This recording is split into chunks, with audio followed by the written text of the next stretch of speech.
What's good, fam? Welcome back to the channel. This is Constant Sports. I'm your host, Constance. Now, as we know, football season is officially over. It's on to the good stuff, right? NCAA women's, there were a lot of games today. A lot of games today.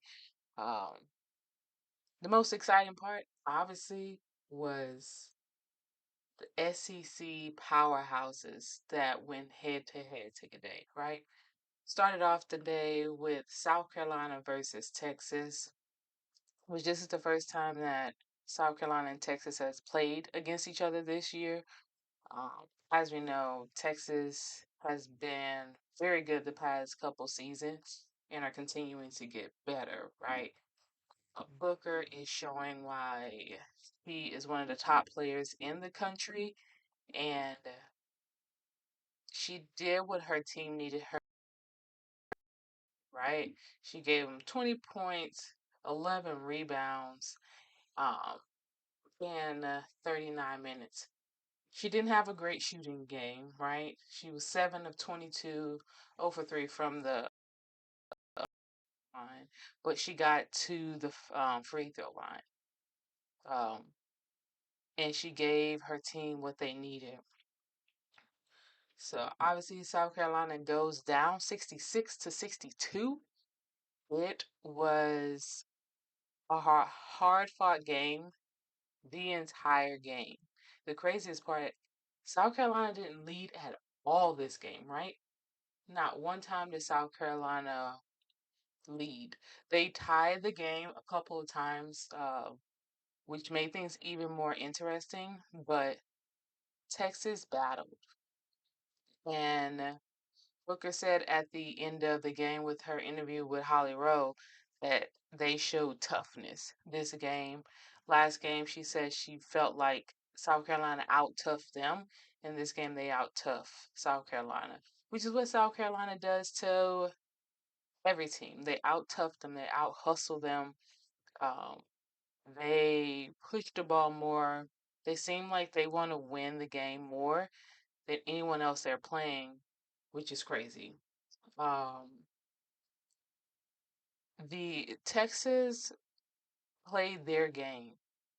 They caused some turnovers. They won the turnover battle, I believe. South Carolina had 16 to Texas 13, so it wasn't that big of a difference. But the points off of turnovers was huge, with Texas almost doubling South Carolina's points off of turnovers. Um, South Carolina only shot 36% from the field with 26 from the three, while Texas was 44% from the field and they didn't hit one three-pointer, right? They were 0 for 4 from three, with Booker shooting two of those, and then a couple of the guards threw one up. So for a team to beat South Carolina and not hit one three-pointer, that is tough basketball. That's the definition of tough basketball. The teams were neck and neck with all the other standings, right? You had turnovers, fouls, their free throws, shooting was neck and neck, right? Texas was 14 to 21, while South Carolina was 15 and 23. Each scoring around that 65, 66 percentile. Um, but I would say that the scoring percentage is rough for South Carolina. Only shooting 36% from the field. That's that's unheard of for a South Carolina team, right? Um, Even with them shooting so badly, their defense definitely came, and they pressured Texas to the fullest. Texas wasn't getting easy, wide open shots. They fought hard for their baskets, and when they went into the paint, they made sure that they were scoring or they were getting fouls. Their rebounding, uh, Tennessee, my bad. Texas out rebounded South Carolina, but not by that much, right? Uh, 24 to 27 for defensive rebounds, 11 for 15 going in Texas way, and that's just because they were battling in the paint. Um, they were battling in the paint, and they wasn't letting South Carolina get a lot of fast break points. That's what South Carolina does it a lot. They like to get open, fast break baskets. They're fast. They get the ball. Everyone gets out of the way. Someone's going down the court, and they have great vision of the floor. So for them to be able to slow South Carolina down enough, it was it was tremendous for Texas.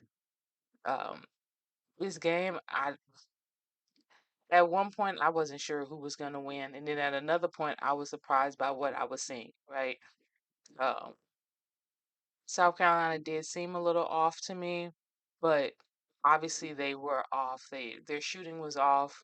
Um, so I'm pretty sure Coach Taylor is going to talk to them about that, getting ready for their next game. Um, but do I see this hurting South Carolina? Absolutely. This would definitely drop them from the new number two spot, possibly bringing up Texas to the number two spot, which I I don't see why they wouldn't. But how things go, you never know what it is. But um I do see Texas possibly moving up to that number two position, and I see. Possibly number three. We'll say South Carolina will move down to number four. Notre Dame will probably go up to two. Texas will go up to three. And then you will have UConn will probably drop as well since they lost to Tennessee a couple days ago. Uh, and LSU will go up. So the furthest down I'll see South Carolina is possibly ranked fifth. I'll say they'll rank fifth with LSU staying in the same position. Connecticut going down one. USC will go down one as well. So it was a heavyweight battle, and it was a very good game. Um, that is to finish up the first game of the heavyweights of the SEC going head to head. The next one was LSU going head to head with Tennessee. Um, as you know, Tennessee it was riding that high of just knocking down UConn for the first time since 2007. So Tennessee came in, they came in prepared. They were rested enough from their previous game, and obviously LSU had a few days off as well. So this game was back and forth the entire game. Tennessee would go on a run, LSU would go on a run, and it was just back and forth. It was a mixture of great coaching and great play on the court.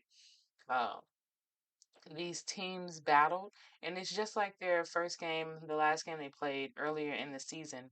It was a battle to the very end, just like this game was. Um, Obviously, LSU got to the free throw line more towards the end, with Tennessee trying to stop the ball, stop the clock. Um, but this was a true battle, right? Whoever wins this game, right? So you have all of the teams in the SEC now have a loss against the SEC, right? South Carolina just had their first loss. LSU lost to South Carolina, so now they have a loss. And it shows how tight the SEC is and how SEC play is going to take effect when it comes to March Madness, right? Um, LSU, man, both teams shot. LSU shot 38% from the field, while Tennessee shot 47%. Um, they were pretty much neck and neck on 3 pointers. Not a lot. Um, Tennessee was 6 of 18, while LSU was 6 of 17. Right? Um, shooting percentage, LSU put up more shots than Tennessee. right?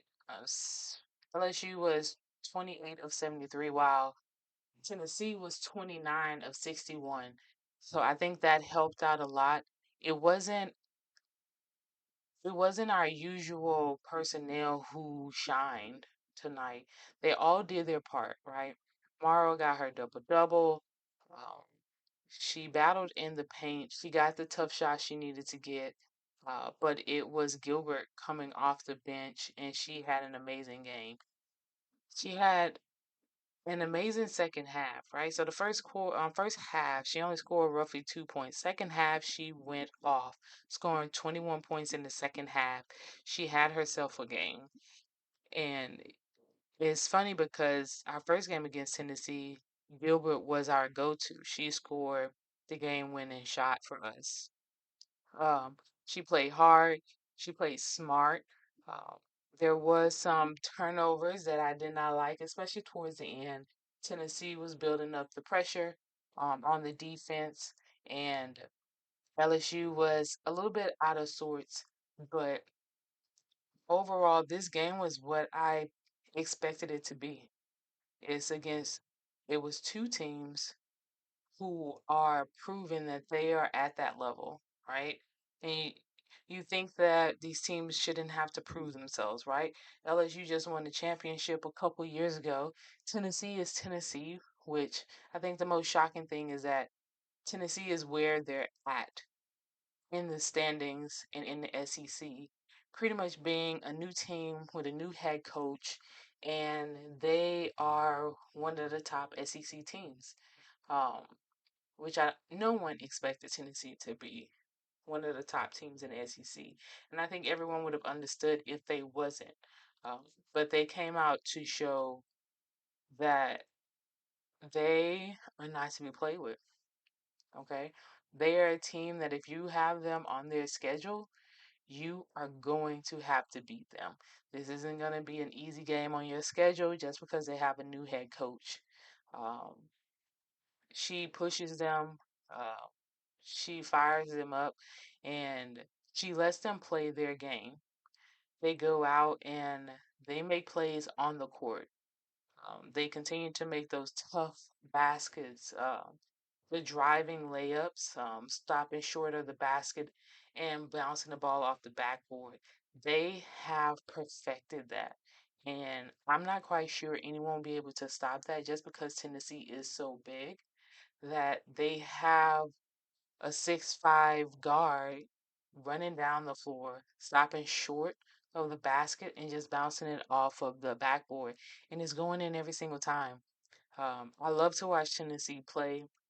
They're so energetic, they're so focused, and they're determined to win every game that they are in. Um, They step on that floor like they are that Tennessee team that we're used to seeing, right? They play like they're the team from the early 2000s with Pat Summitt on the sidelines, and you have Candace Parker on the floor, or you have a whole slaw there. They are playing.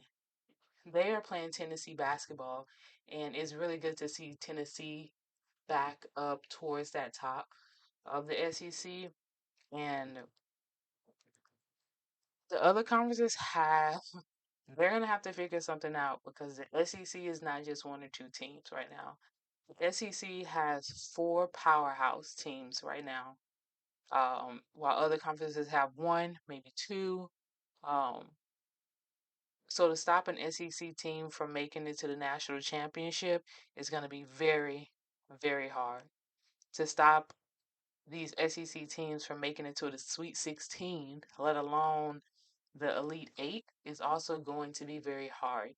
Um, Everyone knows the SEC is a tough conference just because of the style play. They play a lot more bully, that's what they call it. They play more bully basketballs. They they like to power in the paint. They have very large guards. Sometimes you're number four and your shooting guard are the same size. The only difference is one can probably handle the ball better than the other one. That's it.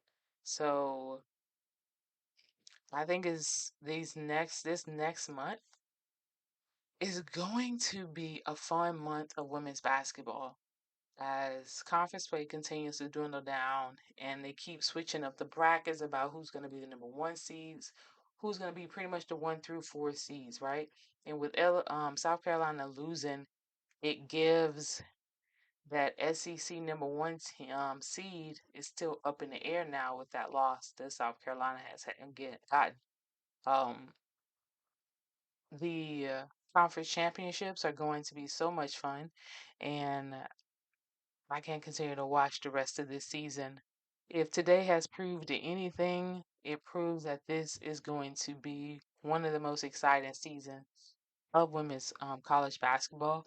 And all we can do is sit back, relax, and enjoy it. That's all I have for you guys tonight. Like, comment, subscribe. Let me know what you guys want me to talk about next. Peace, love, happiness.